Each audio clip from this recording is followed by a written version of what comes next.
স্বাগতম তোমাদের প্রিয় চ্যানেল অধ্যয়ন। শুরু করার আগে বইটি খুলে রাখুন আর আমার সাথে পড়তে থাকুন।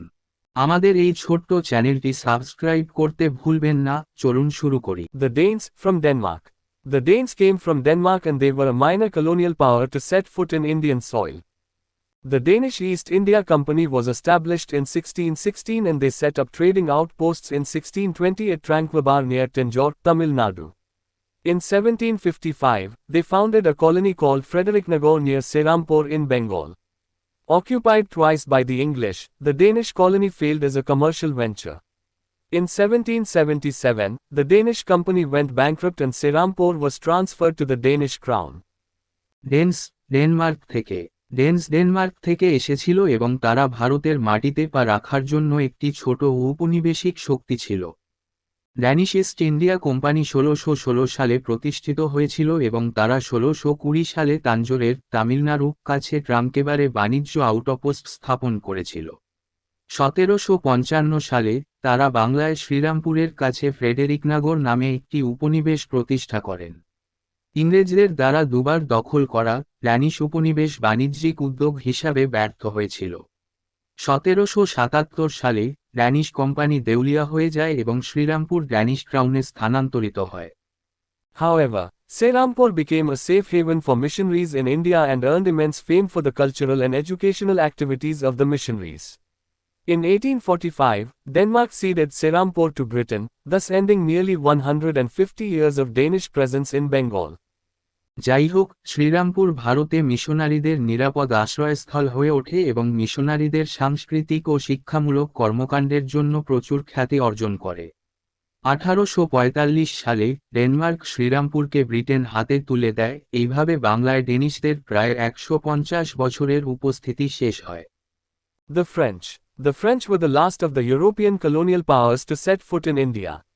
They were also keen on profiting from the Asian trade. The French Trading Company, 1664, in 1664, Colbert formed the Compagnie des Indes Orientales. The French Trading Company, under the governorship of Colbert, was granted a license by King Louis IV to trade with India and the East Indies. ফরাসিরা ছিল ভারতে পা রাখা ইউরোপীয় ঔপনিবেশিক শক্তিগুলির মধ্যে শেষ।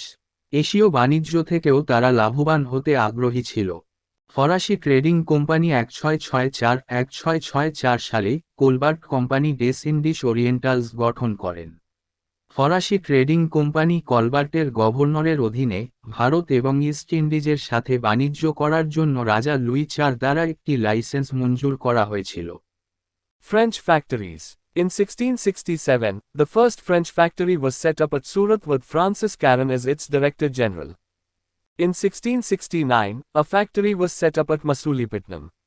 In 1672, Caron was replaced by François Martin who, in 1673, received a village as grant from the king of Bijapur Sher Khan Lodhi and founded it as Pondicherry. Pondicherry later emerged as the French capital in India, and Martin came to be known as the father of Puducherry. ফরাসি কারখানা 1667 সালে Francis ক্যারনের মহাপরিচালক হিসাবে সুরাটে প্রথম ফরাসি কারখানা স্থাপিত হয়। 1669 সালে মাসুলিপত্তনে একটি কারখানা স্থাপন করা হয়েছিল। 1672 সালে ক্যারনের স্থলাভিষিক্ত হন ফ্রাঁসোয়া মার্টিন, যিনি 1673 সালে বিজাপুরের রাজা শের খান লোধির কাছ থেকে অনুদান হিসাবে একটি গ্রাম পান এবং এটি পন্ডিচেরি হিসাবে প্রতিষ্ঠা করেন। পন্ডিচেরি পরে ভারতে ফরাসি রাজধানী হিসাবে আবির্ভূত হয় এবং মার্টিন পুদুচেরির জনক হিসাবে পরিচিত হন। In 1674, the French also received a site near Calcutta from the ruler of Bengal where they built the town of Chandanagar, 1690–92. In 1693, the Dutch snatched Pondicherry but it was restored to the French under the Treaty of Ryswick, 1697.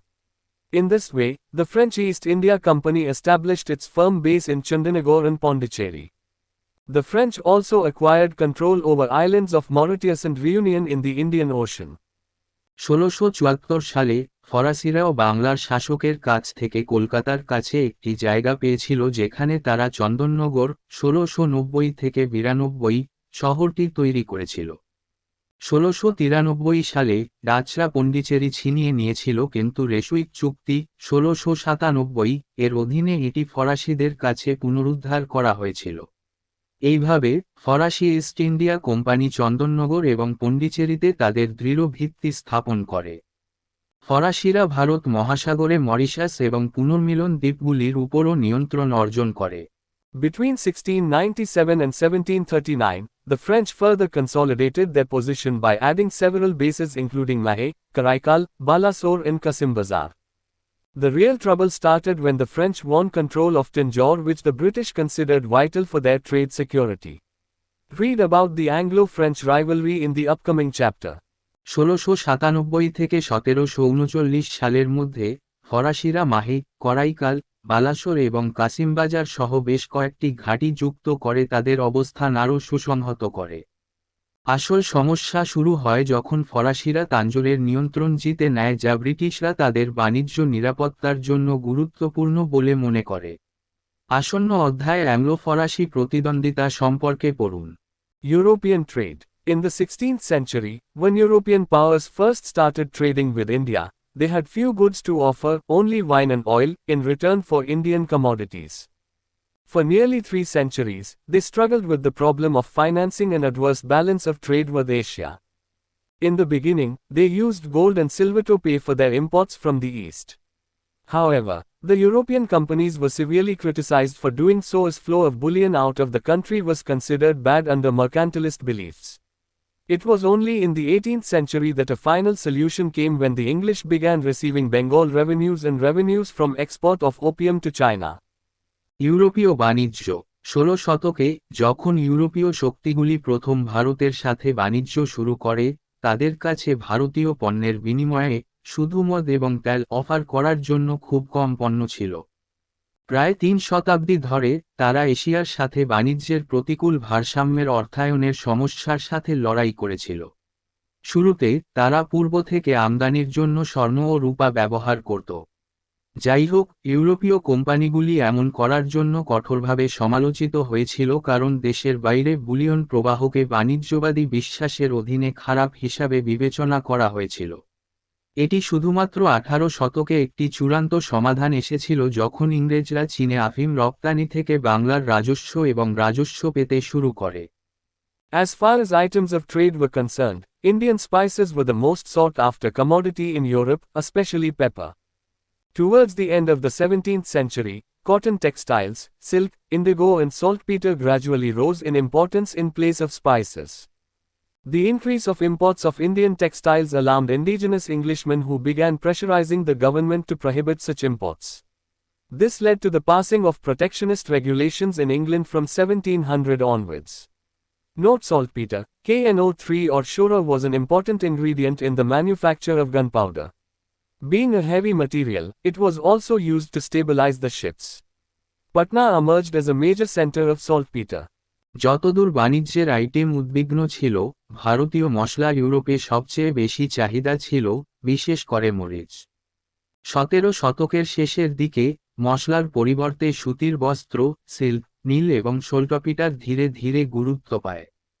ভারতীয় textile আমদানির বৃদ্ধি আদিবাসী ইংরেজদের শঙ্কিত করে, যারা এই ধরনের আমদানি নিষিদ্ধ করার জন্য সরকারকে চাপ দিতে শুরু করে। এর ফলে 1700 সাল থেকে ইংল্যান্ডে সুরক্ষাবাদী বিধিমালা পাস হয়। দ্রষ্টব্য: সোলটপিটার KNO3 বা সোরা বারুদ তৈরিতে একটি গুরুত্বপূর্ণ উপাদান ছিল। একটি ভারী উপাদান হওয়ায় এটি জাহাজগুলিকে স্থিতিশীল করতেও ব্যবহৃত হতো। পাটনা সোলটপিটারের একটি প্রধান কেন্দ্র হিসাবে আবির্ভূত হয়েছিল। The change in European economy due to growth of industrial capitalism also affected its politico-economic relations with India. The industrial capitalists soon began resenting East India Company's monopoly over Indian trade. Ranging from Adam Smith, Wealth of Nations 1776, to various business lobbies, all attacked the company's monopoly rights, ultimately leading to the abolition of monopoly of the East India Company in Indian trade in 1813 and in China trade in 1833. Sometimes it was the English trade that followed their flag, sometimes the other way round, but together they ensured the rise of the British Empire in India. শিল্প পুঁজিবাদের বৃদ্ধির কারণে ইউরোপীয় অর্থনীতির পরিবর্তন ভারতের সাথে এর রাজনৈতিক অর্থনৈতিক সম্পর্ককেও প্রভাবিত করেছিল। শিল্প পুঁজিপতিরা শীঘ্রই ভারতীয় বাণিজ্যের উপর ইস্ট ইন্ডিয়া কোম্পানির একচেটিয়া আধিপত্যকে বিরক্ত করতে শুরু করে। Adam Smith wealth of Nations 1776 থেকে শুরু করে বিভিন্ন ব্যবসায়িক লবি পর্যন্ত সকলেই কোম্পানির একচেটিয়া অধিকারের উপর আক্রমণ করেছিল, যা শেষ পর্যন্ত 1813 সালে ভারতীয় বাণিজ্যে এবং 1833 সালে চীনের বাণিজ্যে ইস্ট ইন্ডিয়া কোম্পানির একচেটিয়া বিলুপ্তির দিকে পরিচালিত করে। কখনো কখনো এটি ইংরেজদের ছিল বাণিজ্য যা তাদের পতাকা অনুসরণ করে, কখনো কখনো অন্যভাবে, কিন্তু তারা একসাথে ভারতে ব্রিটিশ সাম্রাজ্যের উত্থান নিশ্চিত করেছিল। To sum up, in this chapter, you read about the transformation which occurred in Europe since the 15th century. The growth in trade and commerce was accompanied by the European nations' search for potential colonies in Asia, Africa and America. Different trading companies were formed to carry out external trade. Various European East India companies arrived in India as well. However, owing to clash of interests, many-sided struggles started among the Portuguese, the Dutch, the English, the Danes and the French. Subsequently, English and the French East India companies emerged as the main contenders in India. Read about this Anglo-French rivalry and the final victory of the English East India Company in the next chapter. সংক্ষেপে এই অধ্যায় আপনি 15 শতক থেকে ইউরোপে ঘটে যাওয়া রূপান্তর সম্পর্কে পড়েছেন। এশিয়া, আফ্রিকা এবং আমেরিকায় সম্ভাব্য উপনিবেশগুলির জন্য ইউরোপীয় দেশগুলির অনুসন্ধানের সাথে ব্যবসা বাণিজ্যের বৃদ্ধি ছিল। বাহ্যিক বাণিজ্য পরিচালনার জন্য বিভিন্ন ট্রেডিং কোম্পানি গঠন করা হয়। বিভিন্ন ইউরোপীয় ইস্ট ইন্ডিয়া কোম্পানিও ভারতে এসেছিল। তবে স্বার্থের সংঘাতের কারণে পর্তুগিজ, ডাচ, ইংরেজ, ডেনিশ এবং ফরাসিদের মধ্যে বহুমুখী লড়াই শুরু হয়। পরবর্তীকালে ইংরেজ এবং ফরাসি ইস্ট ইন্ডিয়া কোম্পানিগুলি ভারতে প্রধান প্রতিযোগী হিসাবে আবির্ভূত হয়। পরের অধ্যায় এই অ্যাংলো ফরাসি প্রতিদ্বন্দ্বিতা এবং ইংরেজ ইস্ট ইন্ডিয়া কোম্পানির চূড়ান্ত বিজয় সম্পর্কে পড়ুন। এখানেই এই চ্যাপ্টারটি শেষ করলাম। পরবর্তী ভিডিওতে আমরা পরের চ্যাপ্টারটা পড়ব।